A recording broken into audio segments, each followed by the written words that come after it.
Hola a todos, bienvenidos a Nepantla Tlahtoli, netas, rugidos y metáforas de Nool Balam, el abuelo jaguar. Los saluda Nool Balam, el abuelo jaguar, y les da la bienvenida recordándoles que en Nepantla Tlahtoli los niños del sexto somos testigos de un cambio de era. Quiero hacer uno o varios videos antes de las elecciones que tengan que ver con como el balance, ¿no? De que podemos hacer de este cambio de era, pero en la política, y con toda la intención de que ojalá se siguieran viendo después. Ya veremos, ¿no? Pero encontraremos quizá alguna estrategia para citarlos y ojalá promover que la gente lo vea, ¿no? Bien,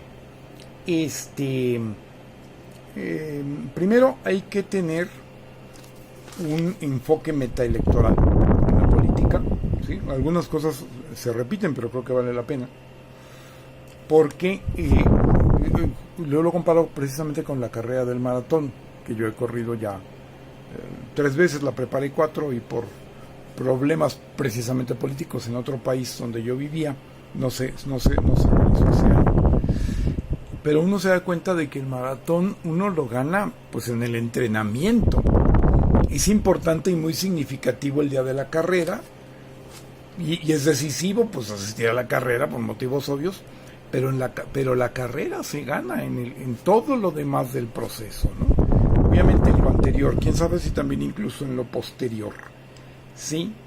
Entonces por allí está la idea del enfoque meta electoral. Hay que tener en cuenta que la derecha está en campaña permanente todo el tiempo, y aunque ya vamos a hablar de una parte muy desgastada, tiene una parte que no se le desgasta, que es la cuestión de los medios, porque engañar y agredir a la humanidad a través de los medios es un negocio. Entonces eso está muy lejos de desgastarla, y es algo ante lo cual de una vez por todas tenemos que entender que esta lucha es como que hasta donde lo alcanzamos a ver para siempre, ¿sí? Tenemos que generar un enfrentamiento permanente y eficaz en relación a ello, ¿no? A esta forma en que la derecha está en campaña permanente, ¿sí?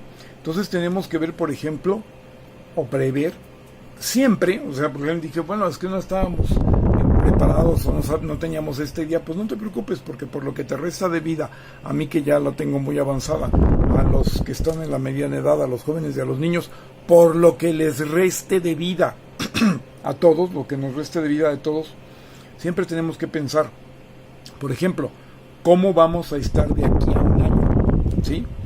¿Cómo vamos a estar de aquí a 3 años si pretenden hacer la revocación del mandato? ¿Sí? ¿Cómo vamos a estar dentro de 6 años? O sea, eso cuenta mucho, ¿sí? Muchísimo. Porque además, acuérdense, fueron 36 años, digamos, específicamente de neoliberalismo, desde de la Madrid hasta que llega López Obrador. Ya llevamos 6 años salvando la situación, 5 los que sean.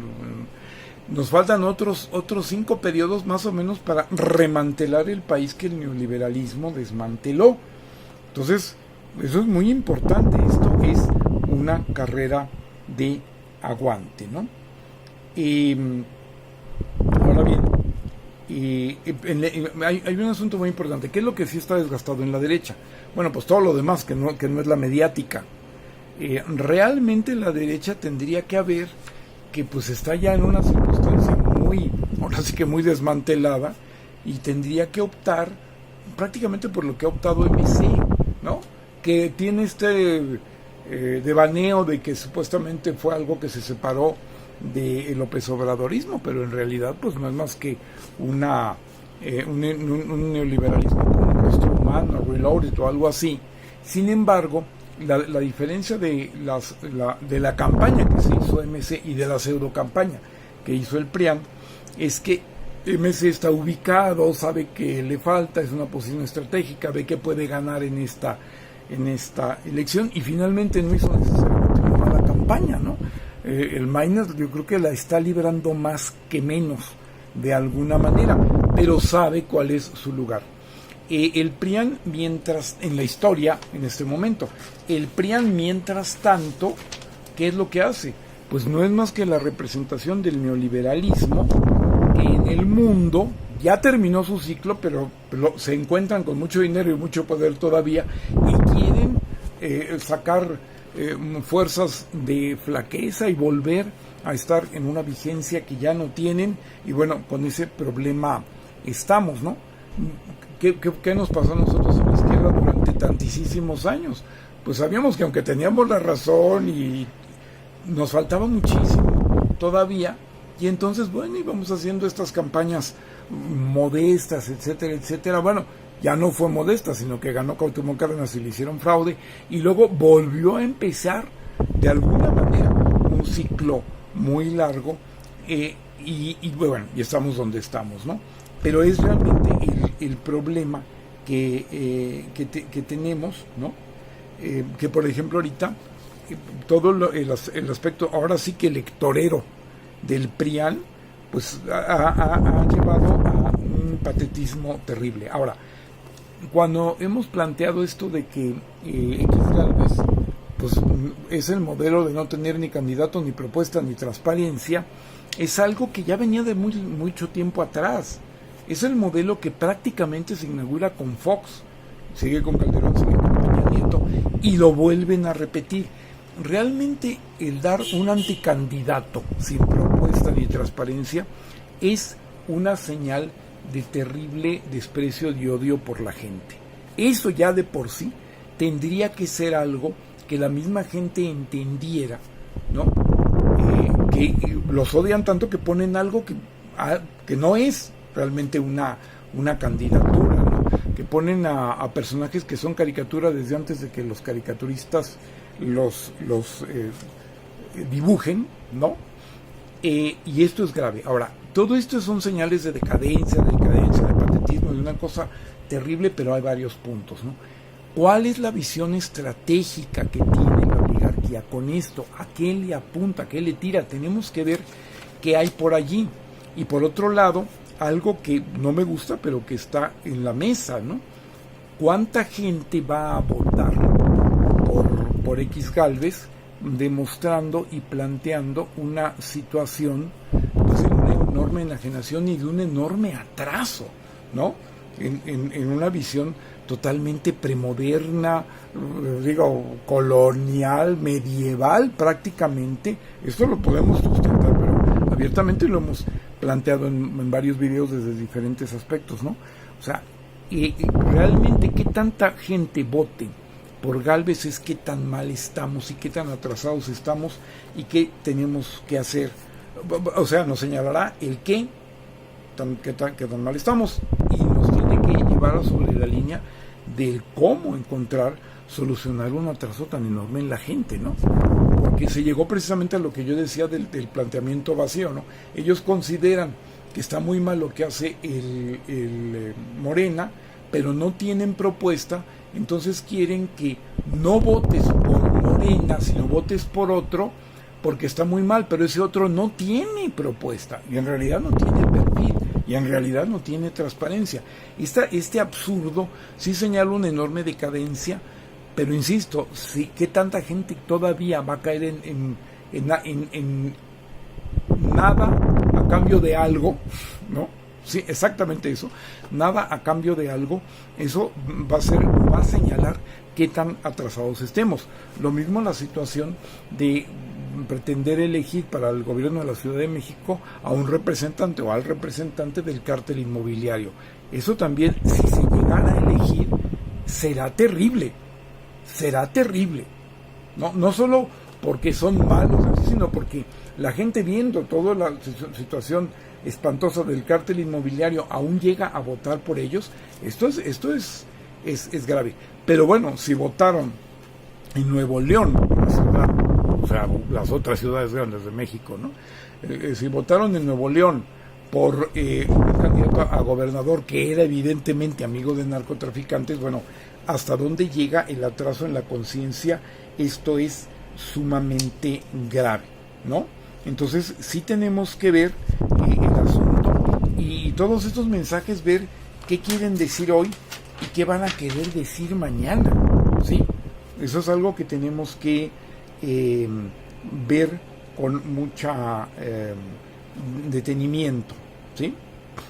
Ahora, hay un factor también importante, porque la derecha le apuesta a los supuestos empates técnicos, a las victorias por poco, que entonces ellos consideran como una descalificación del que ganó, ¿sí?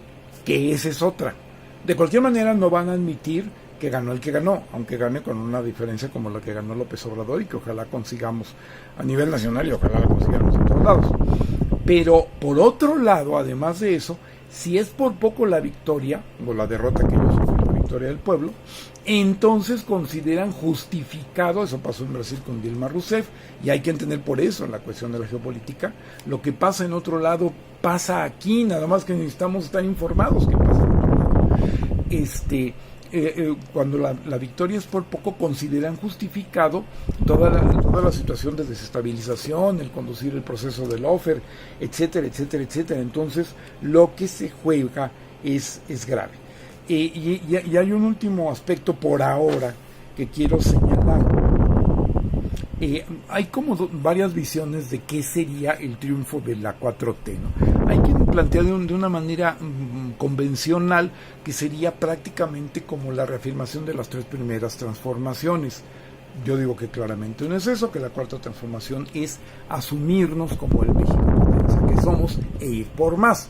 Digo, claro, está dicho, está claro, luego se puede disentir, pero ese es verdaderamente el sentido de la 4ª transformación. Sin embargo, a ver, mediando entre una y otra postura, yo diría lo siguiente, ¿no? La 4ª transformación, sin que se nieguen las 2 primeras posturas que se han mencionado, será cuando no haya un México y una colonia, un México y un antiméxico como las opciones de lo que se llega a decir pomposamente como proyectos de país. Dijo muy bien Pedro Miguel, ¿sí? Este señor Pedro Miguel, que es un periodista, ¿no? Es que es una propuesta de país contra un plan de negocios que no tiene nada permanente, porque el liberalismo trata de tener esa libertad de hacer lo que se le pegue la gana y como se le pegue la gana. Pero no solo es eso, es un plan de negocios que siempre pasa por vender el país y por volverlo colonia de nuevo, ¿sí? Entonces no puede ser, porque no es admisible, que en base a México, en base a la institucionalidad de México, en base al país México, se busque acabar con ese país, porque esa es realmente la disyuntiva que tenemos. Tenemos que superarla, tenemos que llegar a cuando menos 2, podría haber más, y no es conveniente ni necesario que haya muchas. Más bien no es conveniente que haya muchas. Yo con que tengamos 2 es más que suficiente. Tenemos que llegar a una política en donde haya 2 propuestas de ser México, no una de México y anti-México. Si logramos eso, no sería el menor logro de la 4ª transformación. Entonces, ojalá que estas elecciones ya sean un hito importante para superar esto del México y el anti-México, el México potencia o el México persistencia de la colonia, ¿no? Que ya superemos esa venta del país para que haya en adelante cuando menos 2 propuestas diferentes, si se quiere, de México, pero que ambas sean de México. Muchas gracias por haber atendido a este Nepantlatoli y los esperamos en el próximo.